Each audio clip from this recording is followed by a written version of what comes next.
back for our last and finest interview of the ASU GSV conference. So a big welcome here to Chip Paucek, who has been both a personal inspiration to me and a great leader for 2U. So Chip, that's very nice. Well, it's true, actually. Thank you. I mean, very sweet. And it's particularly I'm a little choked up. It's particularly true because I channel Van Halen to get the best of both worlds. Well, that wasn't it, actually. That was my keynote. Was it? Oh, it was. Well, I was thinking it was because you've been a serial entrepreneur and you led other companies in a whole different, sometimes different areas, and you've learned so much along the way. And now you've got 2U, and you guys are soaring, and your stock is going. Let's start with the acquisition, though, because one of the things that you've always told me is focus, focus, focus, focus. And then you go out and you buy a company. We did. What's going on? Is this the beginning of an empire? So we acquired a company out of South Africa called Get Smarter that we thought had remarkable overlap with 2U from both a cultural, a mission, and ultimately sort of a product fit perspective. So I have preached to you and to others that focus would be maybe the most powerful asset of the great entrepreneurs. And I think under something that's sort of a bit under the radar, if you look at the great entrepreneurs, they really have stayed very focused. And we've been building what we think is the world's best online education for now 9 years. And we recently started calling it digital education because of the bad rap that online education has. But Get Smarter fits perfectly with 2U from an expansion standpoint, primarily because the team there and the company not only feels a tremendous amount like 2U, but it's a people-mediated approach to short courses instead of degrees. When I say people-mediated, I think our hashtag is no back row. It's all sort of driven by weekly live classes, physical immersions, clinical placements. So not your sort of grandfather's version of online ed. So Get Smarter applies that approach to short courses. So if you think about the broader world of higher ed, where you're talking about skills attainment, and from a certification standpoint, today 2U offers the most heavily certified. So an example would be our recent announcement with USC, our first client, to build the Doctor of Physical Therapy program with the #1 school in the country. That's the #1 school physical therapy program. So that is sort of the extreme of certification. It's a very long program. It's 3 years. It's intensely certified. It leads to a doctorate, which leads to pretty much a life-changing opportunity in that discipline. Get Smarter occupies the other side, which is an open enrollment, much greater access for people, still working with not only some of the world's best brands, but really impressive schools. So you're talking about MIT, Harvard X, U Chicago, University of Cape Town, and Harvard X. So when you were you looking for a different platform? Were you just looking for the short course? This is officially, by the way, the end of the conference for me, and it's been exhausting. So I'm not sure if that was my most eloquent 3 minutes, but so what I would tell you, the story behind it is I actually got an ad. And I got an ad. I got an ad. Like an ad on the internet? And I clicked an ad on an MIT course from Get Smarter, and I was like, what is this? You're kidding. This is like the most successful ad in the history of education. You know what? It's a true story. So I clicked on the ad, and I feel like I know everything that's going on in ed tech, and I was really surprised that it was MIT, and it was a company I'd never heard of. And then I clicked through, and I found this incredible company that was in South Africa, of all places, which is, I believe, the only reason that I didn't know about them, and truly the only reason that things like this conference are not aware of this incredible company. It's really an incredible place. So then I called up the founder, and about a month later, I flew to South Africa, just me and one other 2U.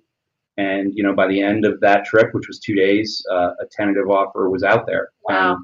And that advanced that was October of last year. Yeah. And then Susan Cates and Kathy Graham, my COO, my CFO, led a diligence team out to Cape Town.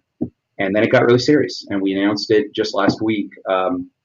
So what about microcredentials, though? I mean, because you're talking about short courses, and then we've seen this kind of explosion of interest in microcredentialing driven by folks like Udacity. Does that fit into the landscape for you at some point? Well, short courses result in a certificate, and that is what the sort of former MOOCs have driven towards for a business model, and ultimately clearly getting some revenue and scale out of it. We started with what I think is a much tougher place to start and build a business, which is in the degree space, sort of the core of the university, very difficult to pull off, very expensive.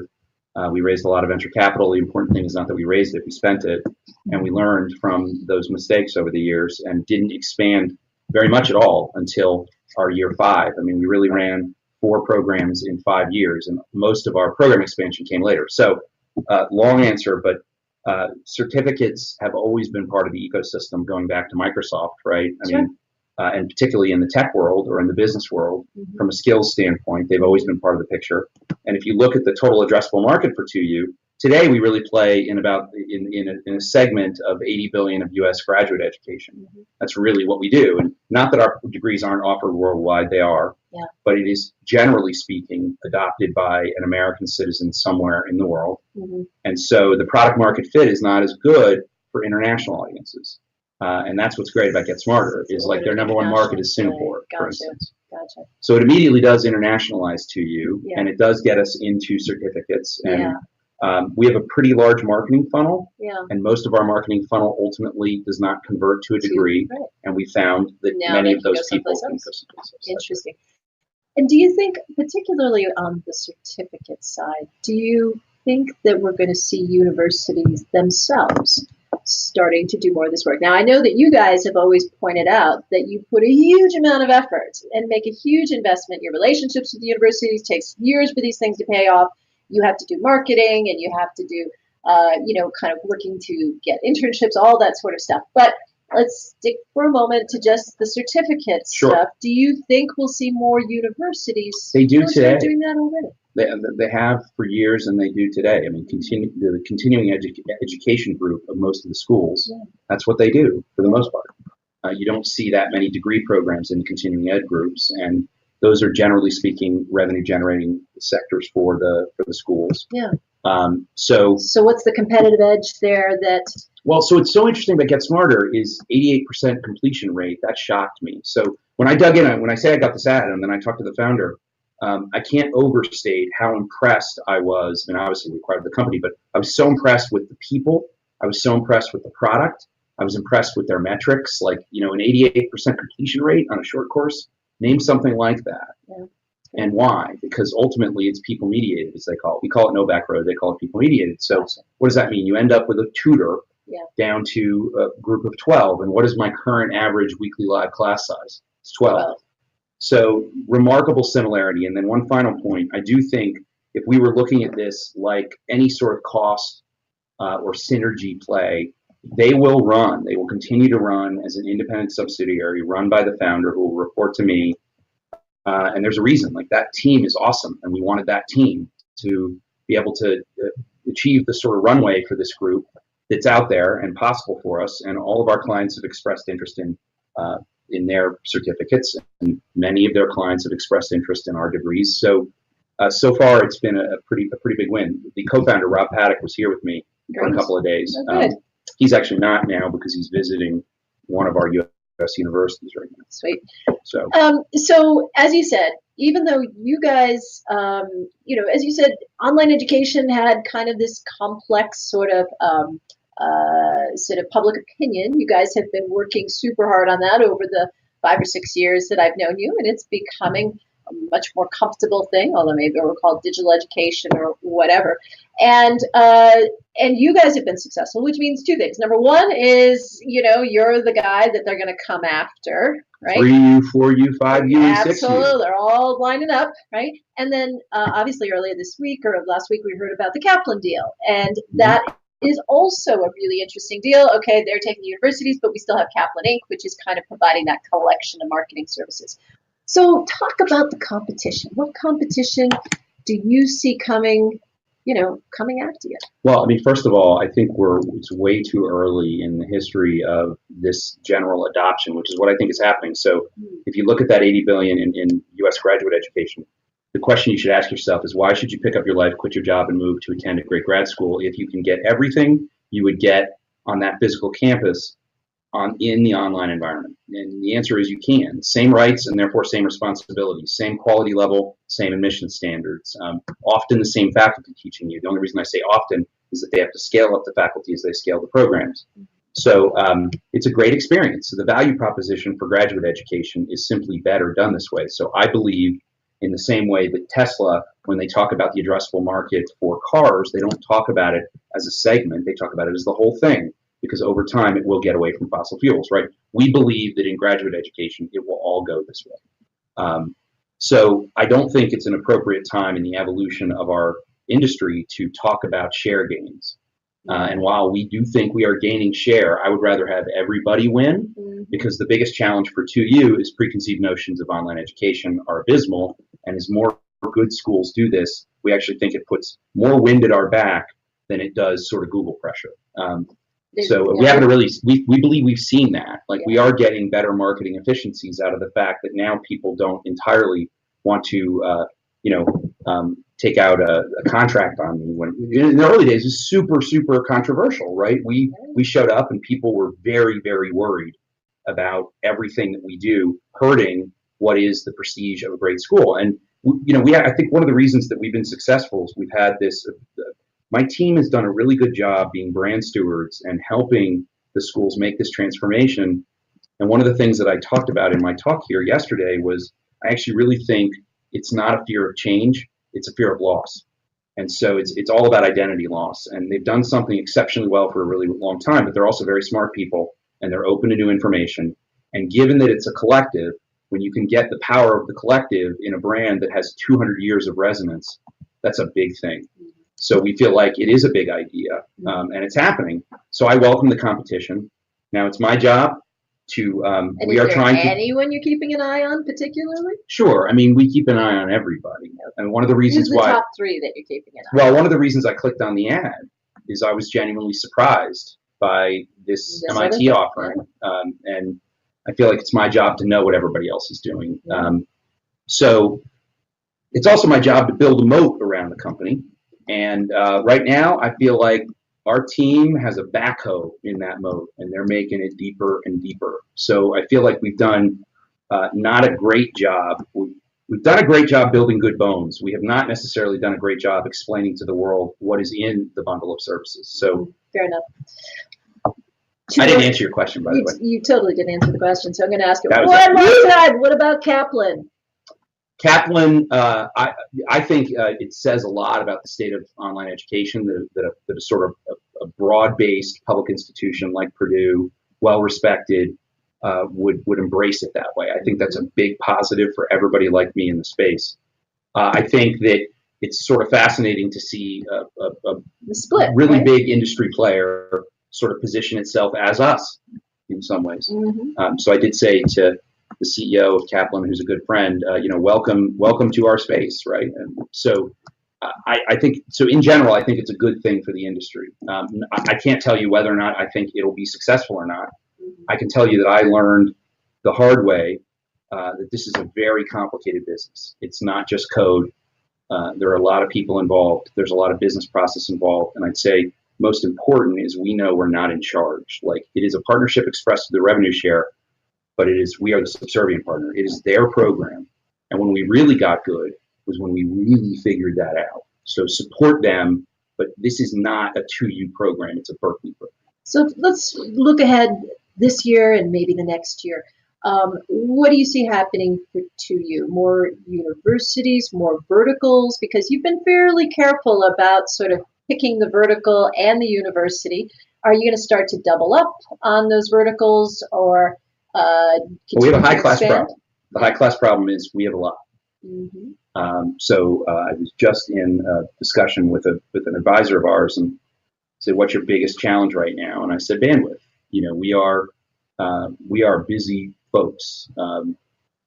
Thrilled, right? That's great. I'm not going to complain about it. Smallest violin in the world playing for me. It is a lot, and one of the reasons we love Get Smarter is we now have a team under the 2U family that can be able to sort of go at what is a part of the space that we didn't have a good answer. Our clients wanted it, and it's more offense than defense. So but I do like the defense. In other words, that's where people come and try to sort of come in to our clients because we haven't had an answer. Well, guess what? I do now. It's called Get Smarter. So over the course of next year, are we going to see more Get Smarter? Are we going to see more 2U universities? Both. What? So we've recently announced that we will expand our program cadence to 13 next year, 16 the year after, and 19 in 2020. Okay. You will see us continue to attack new verticals. I think the doctor of physical therapy is a good example of a vertical that most people would stay away from because it's really hard, right? You got all these clinical rotations. Got a lot of hands-on stuff. That's right. We love those now. Okay. We're good at them. We can deliver really high quality for our clients. Okay, so more verticals, more universities, growing steady, but maybe a lot more certificates. And do we see Get Smarter coming into the U.S. marketplace as well? So there's a reason that Rob Paddock is at one of my university clients right now. Right. So we do believe we'll see that in that the is US. super relevant. You will also see Get Smarter announce in the near term new university partners not from the U.S. So, their pipeline is expanding pretty rapidly. So we like that. And we're pretty full. So I'm not telling you that we wouldn't consider doing other things at some point in the future. Right. But we are really fully occupied. We believe we can keep growth up above 30% in the core business for a long time. So if we can keep that kind of growth going, 30% revenue growth year to year, foreseeable future is how we say it. That's so we haven't given a length, but we do feel very confident. Keep polishing that crystal ball. We're trying. Still staying out of undergrad though, right? You had made. Are you going to ask me about semester online? Well, 2U had made an effort to go into the undergrad side, and that was kind of one of those moments I think where you kind of reminded me, Betsy, focus is a really good idea. Yep. It really the one time in our 9-year history that we did something entirely different is without question our biggest failure in 9 years. It's pre-IPO. But we learned a ton, and I'm proud to say that you look at it now. And I do think that not only did we learn a ton of lessons about how to handle undergraduate education, but we got 2 board members out of it. So Earl Lewis, who's the president of the Mellon Foundation, was the provost of Emory. Ed Macias, who was the longest-standing provost in the history of AAU, is now on my board. We got many university partners for grad programs out of it. So one can joke that it was extraordinarily expensive lead generation. But we really don't believe that. We believe it taught us a lot about approaching that market. And I think we have more data associated with what the value proposition is from a marketing standpoint in undergrad than I think most companies because of going through that experience. Right. So we'll be careful with undergrad. Okay. So you're not quite never, but careful with it anyway. Not quite never, but careful. Okay. Any other verticals or sort of, again, we've talked about certificates. Certainly we've seen the Audacities of the world go into kind of the nano degrees even more so. Holding off on well, I mean, a nano degree is a certificate, FYI. Okay. So it's just another name for a certificate. Microcredential nano degree certificate. Yeah. Okay. All the same. I think so. So, I mean, I'm not trying to I will not try to patent the word certificate. You like that one? That was a little zinger. Yeah, that was a little zinger there. Yeah, we'll make sure that the Audacity hears that one. Chip, you've been thoughtful about saying what the role of a CEO is, and so I'd like to take 2 more minutes to talk about, again, as I said, you've had a fantastic career as an entrepreneur. The things that you've learned about leading a group, about leading a company. Well, a difficult career as an entrepreneur. I'm thrilled that 2U is a big win. Thrilled with the opportunity it's provided me, but I learned the hard way that I started a company, ran it for a decade, and ultimately had it fail. And while it produced now a bunch of sort of famous celebrities, which is pretty funny, so the PBS show I ran did well, and believe it or not, it's still around. But the business lesson for me is it wasn't about me. It's about a team, and that is, without question, something that I think at our size and our sort of scaling at this point, every day am more reminded by that. This is a collection of pretty incredible talent, all aligned on a big opportunity. And we do think we're changing the world. We feel pretty strongly that we're now being even recognized a little bit for the kind of change that's happening. I mean, we did just pass 1.5 billion in tuition generated for our partners. I mean, it's not a tiny number. And it's not about the money. It's about what drives that number, which is the retention rate of the students. Ultimately, students are having life-changing opportunities in these programs. So, I would say for me, I do spend a fair amount of time on our company culture. I think that's a big part of a CEO's job. I'm pretty comfortable making decisions. I make them quickly, and I don't obsess over the mistakes. I just try not to make them twice. And ultimately assemble. Sorry, I'm tired. Assemble a collection of people that is exceptional. Sort of hired people that that brighten the room. You can train the skill set, you can't train the spirit. Like, bring in people that are awesome, and that's what this company is. It's a pretty remarkable collection of people that I have some role in aligning towards a common goal, and that's kind of my job. So I spend a lot of time on culture. So that means that not only should 2U mean about you for university, but you for that whole collection of people, both inside the company and then all of the partners that are associated with it. Chip, thank you so much. Thank you, Betsy. Really appreciate it. See you, everybody.